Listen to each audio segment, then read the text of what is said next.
Hi, I'm Barry Leba with Huawei. If you were at the plenary last night, you heard Yi Zhao tell you how pleased we were to be hosting this meeting and sponsoring the hackathon throughout the year. We're also pleased to present a technical topic for the lunch speaker series today. So we have Andy Malice, whom many of you know, most of you perhaps know. I served with him on the IAB back in 2008, something like that. Andy's a distinguished engineer at Huawei and specializes in product and network architecture and future evolution, standards leadership, customer consultation, and a number of protocols, mostly in the routing area. He used to be at Verizon, Tel Labs, Cascade Communications, and BBN. He's been around. So I'm going to skip a lot of the rest of the bio here and just say that Andy's going to talk about building end-to-end service experience assured network. Okay. Andy. Hello, everybody. I'm Andy.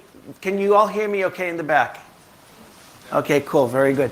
So anyway, this right here is an outline of the talk. Basically, what I want to talk to you about is an outline of the problem space, requirements and challenges that we're seeing from new applications on the internet, current work to address these requirements, both here at the IETF and elsewhere in other SDOs as well, what other work may be needed, proposals for the future. And I do have a spoiler alert here. I don't plan to come with any prepackaged solutions to basically cram down your throats.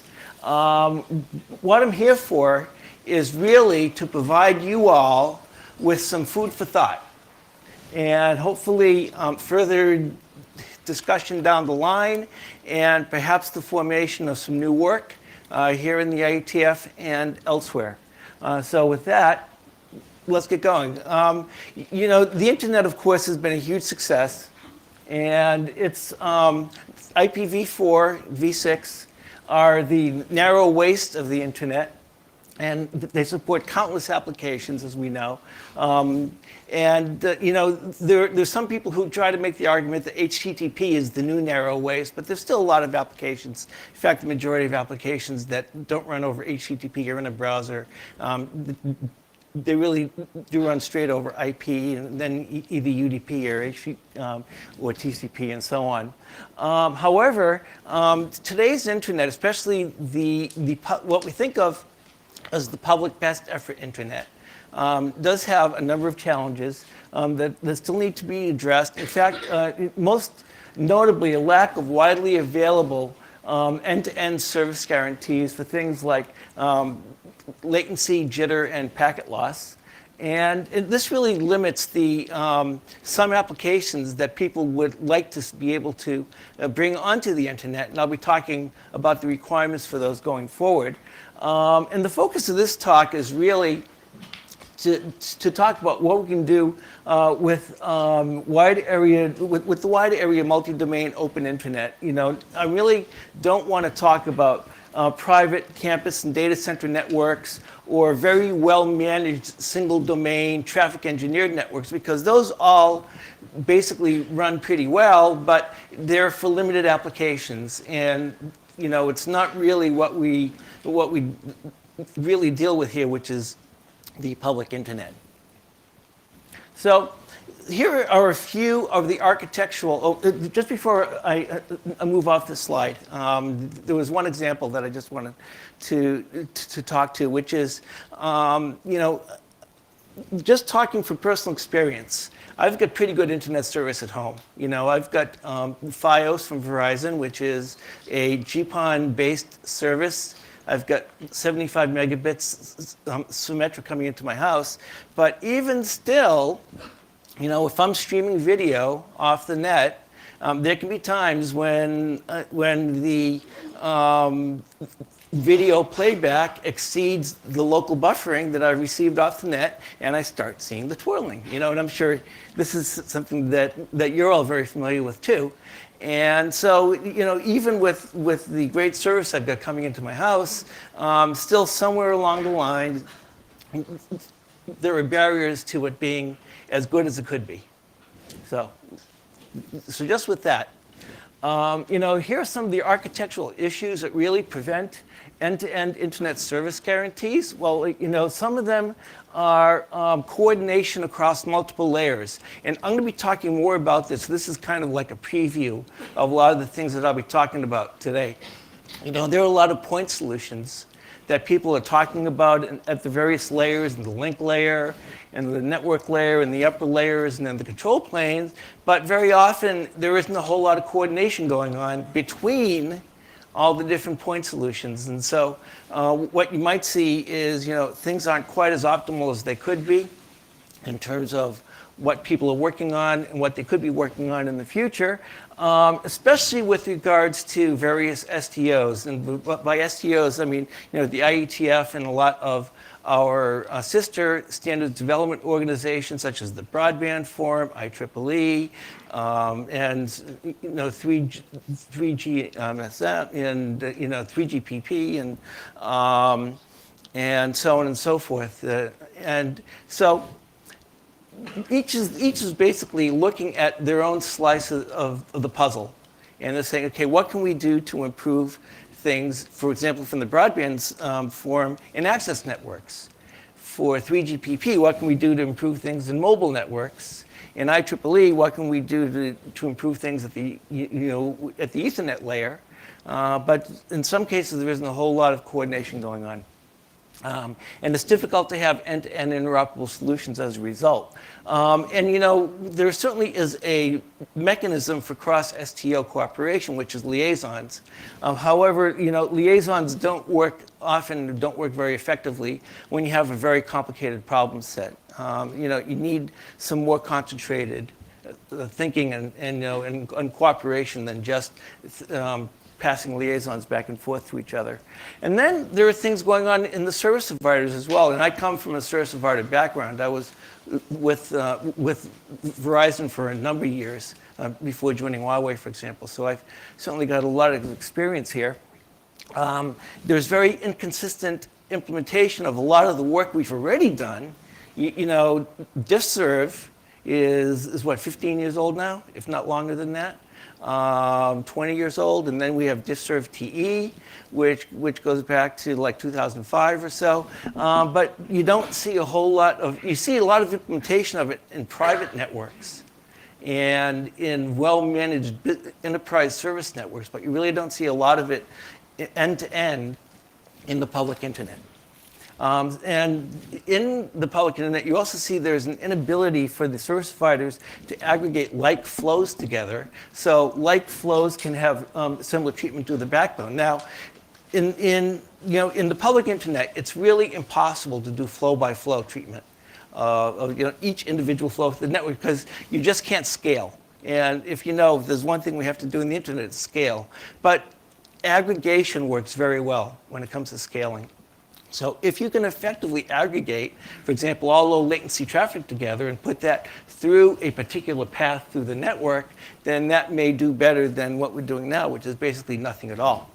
And even if these things do get implemented by one particular service provider in their AS, very often you don't see it in the next AS along the path because very few of us are in the same AS as all the servers that we go to throughout the internet, right?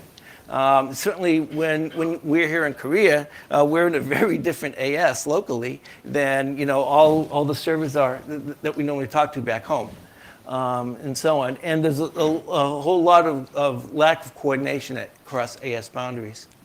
Very often across AS boundaries, what you have is you actually have a layer 2 link. You have like 100 gig link between service providers, which is fine in terms of bandwidth, but other than that, you lose a whole lot at the IP layer for the treatment of the packets. So there are a whole lot of new things coming down the line too that we want to pay attention to in terms of the requirements on the internet. And one of the big ones is 5G and network slicing. And we had a 2-hour meeting here at the IETF about this on Tuesday night. And so I can't encapsulate in 2 minutes what we covered in 2 hours on Tuesday night. But I just have a couple of slides that give you a very big overview for those of you who weren't here Tuesday night. But I really encourage you to to take a look at the slides that were presented in that side meeting with regards to 5G slicing if you're really interested in the topic. So anyway, so some of the challenges is if you take a look at the chart, that's from the NGMN 5G white paper. That's the source for this chart. It's talking about a whole lot of different applications that the folks who are designing 5G want to be able to run over mobile networks, the 5G mobile networks, and it talks about the requirements in terms of user experience data rates, which are easy enough to meet perhaps, but what's very hard is what you see in red, which is the end-to-end latency that they need to see in order for these particular applications to work. You know, in some cases you have latencies under 1 millisecond in order for a particular application to work over 5G, and this is what the mobile folks are aiming towards. So then the other thing they're working towards is called network slicing, and there'll be a bit more on the next slide. What the whole point of network slicing is that you can have different applications and different users that actually get their own, what you can think of as a private part of the 5G network, end to end, everything from the radio all the way into the data center. You know, you can think of it as having your own private part of the 5G network that's supposed to be completely unaffected by anything else that anyone else does in the 5G network, and have completely private data on that and so on. And that's a very hard problem as well, because you have to have complete isolation of one user's traffic from another user's traffic while still sharing common resources in the network. So it's a very difficult problem, and that's why we spent 2 hours on Tuesday night talking about it, and that was really just scratching the surface. The folks over in the mobile SDOs, of course, spending a whole lot more time talking about this. And so, as I said, end-to-end latency in particular is a very strong requirement for what's coming up in 5G. So this right here, so the work on 5G slicing is going to really require a whole lot of innovation in the world of quality of service, just because you have to have the guaranteed services for the applications that are going to be running over 5G, and those require complete isolation from each other.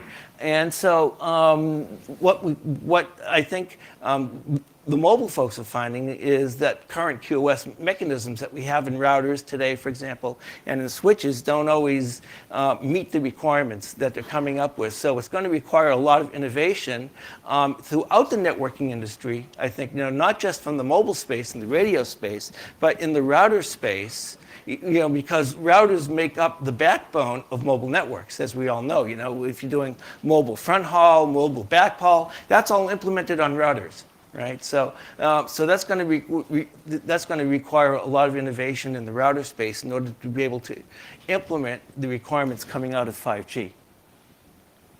Now, some other applications that we're seeing that people would like to be able to use is, you know, a lot of people are into multiplayer gaming over the net, and the next extension of that is going to be, like, you know, virtual reality-based experiences, whether it's single person or multi-person virtual reality and augmented reality, and there are some very definite latency requirements that come out of being able to use virtual reality and augmented reality through the internet. Now, in some cases, you have to worry about the actual speed of light delay between the user and the server, because if you exceed about 20 milliseconds of delay for virtual reality or augmented reality, you start getting a disconnect between a person's movements and what they're seeing with their eyes, which leads to some extreme vertigo, which you want to avoid, certainly, or else it becomes a very unpleasant experience for the user. So in a lot of cases, this is going to require not only thinking about what we can do about latency, but also some intelligent work towards what's the right place, what's the right placement for the servers, for the service, and routing the user's packets to the proper server so that they get the proper latency that they need. So in cases like this, you could imagine a whole set of distributed servers And then a part of the puzzle is not only what we can do in the network to reduce the latency between the users and the servers, but also making sure that we route the users to the proper servers as well. And of course, another part of the puzzle is bandwidth as well, because you want to make sure that you have enough bandwidth that's basically guaranteed to the service, so that the user gets excellent quality of service in their headset. Basically 4K video. Then we have other applications that are coming online that people would like to be able to basically bring into the wide area, whether it's remote healthcare. That's becoming very important. And in some cases, people are already attempting this, but they're really not doing it over the public internet. They're doing it over leased line circuits, for example, just because you really, at this point in time, can't trust doing things like remote surgery over the public internet, right? But in the future, if we could harden the public internet to the point where you could guarantee the service to the medical provider, such that they could use the same the same internet pipe they've come into their office for this, as well as for just their record keeping and so on, and regular internet access. That would be a big boon to them. It would certainly cut down on their costs, and that would be a big win. Factory automation, that's something that's being done an awful lot. Right now, it's being done with specialized networks, again, because you need to guarantee the latency to make sure that the machines get the feedback that they need at the time that they need it. And if you want to be able to bring this to the wide area, so you could, for example, coordinate what's going on between a number of factories, then of course you may have to be able to guarantee the latency requirements that are required there. And finally, of course, smart grid is another thing that people are talking about. And in there, of course, there are latency requirements that are that have to do with the phasing of the electrical power, to make sure that it's being generated correctly. And you want to make sure, if you have feedback loops, such that you want to make sure that the power goes to the right place in the smart grid, depending on demand, that the feedback gets there at the time that it's needed.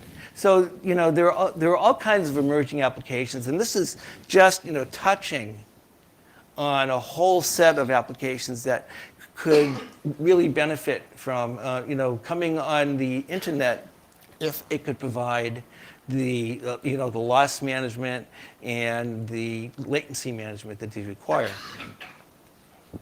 Now, this is not the first time, of course, that people have been looking into this problem. In 2013, ISOC, the Internet Society, held a workshop on latency.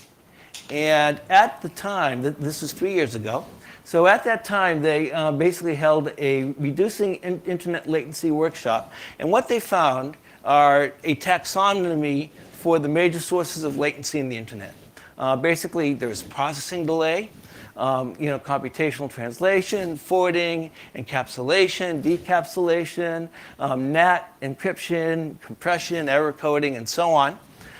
Then you have multiplexing, delays needed to support sharing, shared channel acquisition, output queuing, and so on.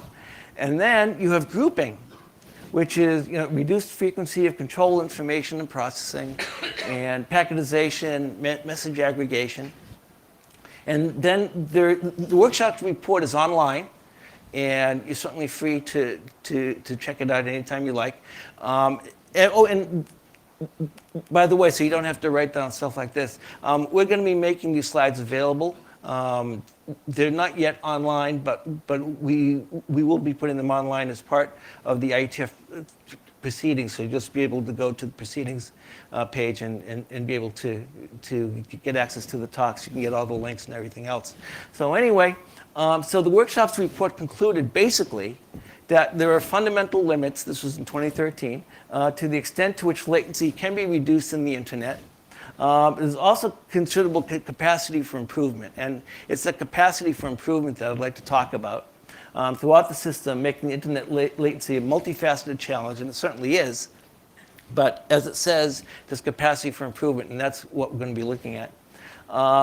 Then they also said how to standardize the definition of access network latency. Such a latency can be used like bandwidth as a unit of commerce turns out to be a hard problem. And that's something actually that the Broadband Forum is looking at now, and I'll be talking about that in a moment. So what's changed since the report in 2013? Well, there's a whole lot of point solutions going on, and I'll be talking a lot about those point solutions. Low latency is so crucial that now we're finding that content as a whole is much more distributed than even it was 3 years ago. Now we have CDNs. We have service providers like Verizon who are taking all of their video content and they're putting it into their access network very close to their customer, and so on and so forth. Basically, the service providers who provide the content are moving the content as close to the customer as possible. And that's especially true in things like multi-user gaming, where you need low latency, and other applications where you basically want to be able to provide some amount of bandwidth for the content or quality of service for the content that's coming to the user so that the user has a good experience as they consume the content.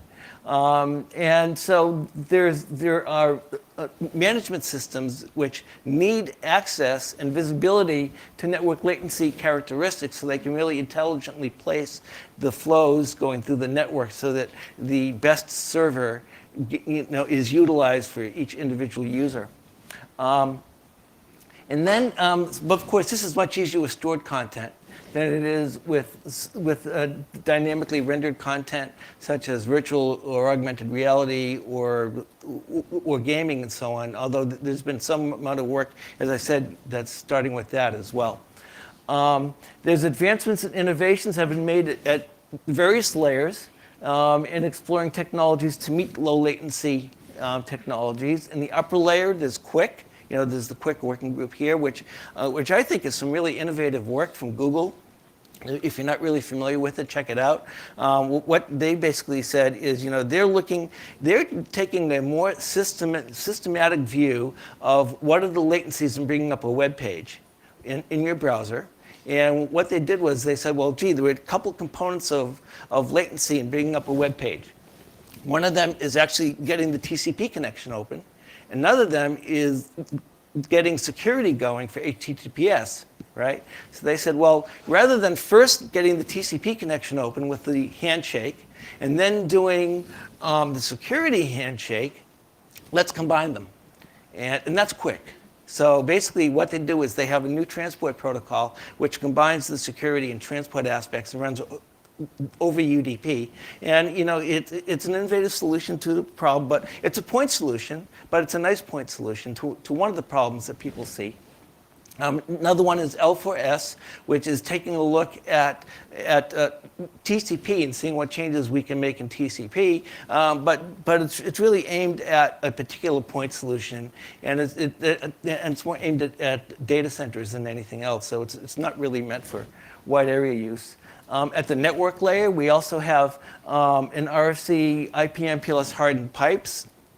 That's really more intended for business service networks, but that's there as well. Latency optimized router design, which is something you don't really standardize, but it's something that certainly a lot of the router vendors are working on. The Broadband Forum's Broadband Assured Services, which I'll have a couple of slides on coming up. Then at the link layer, there's work going on here called DetNet. DetNet really is aimed at deterministic delay rather than particularly low delay. It's making it deterministic. That cuts down on the jitter or change in delay. And it's also meant for particularly constrained environments. It's not meant for use on the wide area internet. There's IEEE 802.1 time-sensitive networking, which is, again, just taking a link layer view of what can be done for time-sensitive applications over Ethernet.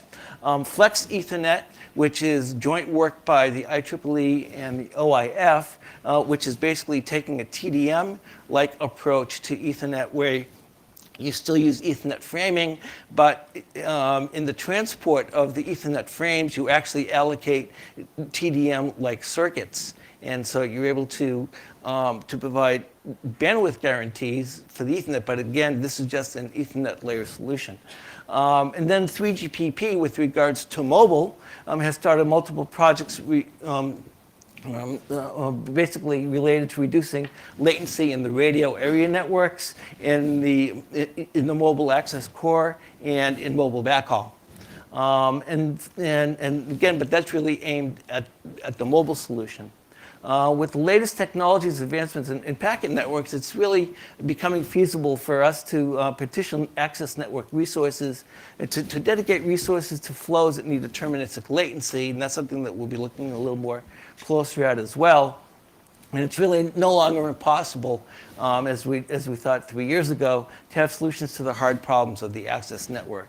And that brings me to the work in the Broadband Forum, which is looking specifically at access networks. They have a project ongoing called Broadband Assured Services, or BAS, and we're actually Broadband Assured IP Services, which is being called BAS. And this is in its innovation and work areas. The whole point of this work is basically that they are also recognizing that there is new requirements for dynamic high-speed on-demand services for broadband access network customers. In their cases, some of the applications that they've been paying a lot of attention to are interactive video conferencing, interactive gaming on new platforms, high-quality 4K and 8K content delivery, 5G mobile, secure vertical market applications such as finance, healthcare, which we already talked about, and the government. They're also looking at the emergence of particular technologies for use in access networks, such as SDN, G.fast, which is a particular type of copper and fiber-based really fast DSL is what you can think of it as, and GPON, which is the next generation of passive optical networking, mobile 4G and 5G solutions for use for broadband access, and other new access technologies that bring down infrastructure costs for access network providers, and also enable new service offerings. And they also have, in the BBF, there's really a lot of service provider participation. They've got very strong access network service provider support and participation in this work, and also from their customers as well, for supporting the new services and applications over and above their current IP service offerings. So the BBF is exploring on-demand, performance-assured IP services, with cloud services, data center interconnect, and fixed and mobile convergence being their initial focus for the work, and then getting into a lot of the other applications as well. So the scope of the work is actually quite large. They've got a lot of work ongoing. They're looking at use cases, which they call scenarios, terminology, requirements, and architecture. So they have a number of use case scenarios that they're looking at. End user assured cloud service delivery, a data center interconnect, as I said before, a converged hybrid wireline and wireless access for customers, Internet of Things, secure access, teleconferencing, assured mobile services at Wi-Fi hotspots, and so on. And the scope includes a terminology and overall architecture for the system, use cases and requirements, information and data models, management models, the service definitions and performance objectives, and business and marketing documents, and so on. And I think really the thing that we should be paying most attention to, I think, and most important for our use is going to be what they do with their information and data modeling, and to make sure that it's in conformance with work that we're doing here, especially with Yang, because as we know, there's already a lot of yang coordination going on throughout the industry. We want to make sure that this gets included with the yang coordination that's going on both here at the IETF and throughout the networking industry. And also the service definitions and performance objectives, because what they decide are important in terms of the performance objectives, and service definitions have to feed back into the work that we do here. Out of scope is changes to underlying technology owned by another STO, and that includes us. So if there's something that they need to be done in the IP layer, well, they'll be coming to us to work with us on it. So if changes are necessary, they'll partner with other STOs, such as the IETF, and they expect IEEE as well, is required to jointly improve the technology. So there's also Flex Ethernet. Flex Ethernet I talked about a bit before. Basically, this was a joint project between OIF and IEEE to give TDM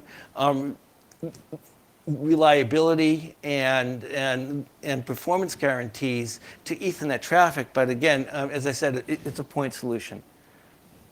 The IETF also has work. I already talked about the work that was done in L4S, which is looking at queuing delay and latency, but it's really, as I said before, a point solution.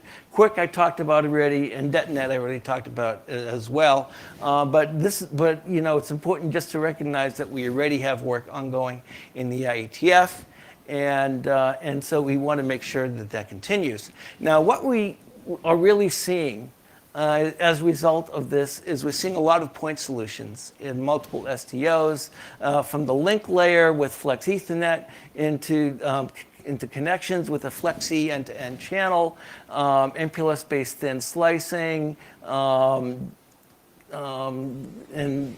adaptive queue management, DetNet, working up through the network layer to 5G network slicing, L4S, and then in the application layer with things like Quick and so on. But what we really want to see is something more of a system level thinking about the problem. You know, we have point solutions, but I think what's more important than just point solutions is starting to look at an overall system approach to latency. You know, what we can do to think about this as an end-to-end problem, not just as a series of point solutions that are being done in various places. So we've been doing some thinking about this inside Huawei, and what we're doing is a bit of experimentation that we're calling SEAN for now, a Service Experience Assured Network. What we're trying to aim forward to in particular environments is ultra-low latency and jitter, zero packet loss, constant bandwidth assurance, and on-demand zero-wait deployment. And we're basically doing that by taking, you know, a more cross-layer approach to the problem and looking at, okay, what are the problems in each of the layers and what can we do at each of the layers? So for example, for service deployment, looking at, for example, SDN-based solutions as a possibility to manage end-to-end service and end-to-end signaling across various network domains via protocol extensions. And then what can we do within a particular network, such as network resource allocation and reservation for particular large flows, algorithms for network resource and delay planning. And then within a single router, what can you do there? You can do ultra-low latency forwarding architecture and routers, optimizing packet processing, for example, improving your traffic management capabilities for low latency and zero packet loss, and efficient service classification within the routers. And then at layer 1 and 2, we can make use of Flex Ethernet to interconnect the routers, optimize Wi-Fi, and next generation low latency access technologies. Now this right here is a demo that we're working on putting together based on virtual reality. And we didn't get it done in time for Bits and Bytes tonight. So Bits and Bytes tonight is going to be focused on SFC, but we hope to bring this in for the next Bits and Bytes. So in Chicago, we're hoping that we'll be able to bring this in and show this to you. It's basically going to be a VR service, and you know we'll have traffic generators so to create congestion in the network and show that the VR and AR still continue to work. So where do we go from here? This is my last slide. Basically, what we'd like to do is further development of new technologies and achieve low latency end-to-end and loss over a wide area of packet networks to enable more latency sensitive applications, to better utilize the technologies we already have, and to do more system level thinking for technologies that we don't yet have, for work being done both here and other SDOs as well. So, one of the possible things that occurred to us is a workshop where people can just get together for a couple days, talk about their own aspects of it from their particular point of view, and see what we can do about some system level thinking end to end to have, more effective solutions than just the point solutions that we've been talking about so far. We really want to focus on cross-layer interactions and system-level issues, perhaps leading to new standardization here or elsewhere based on the results. To answer basically the questions that you see here, are there advantages to be gained from taking a broader view of the different technologies at the different layers and what their interactions are? What are the effective interactions and coordinations between upper and lower layers, such that we can make effective optimization of latency and loss sensitive services. And given the larger issues that prevent end-to-end service guarantees, where can we most intelligently attack the problem to get the biggest bang for our buck? So with that, I'd like to know if you have any questions. The microphones are open. And please say who you are. Okay. Henning Schultz-Winnie. One of the sections, very interesting presentation, one of the sections that would be missing if it were an internet draft is the security considerations. Absolutely, yes. So anytime, and obviously the topic of quality of service is not a new one, as you well know, and we seem to be kind of recycling it every 5 to 10 years. And one of the reasons that I think previous efforts have not been quite successful.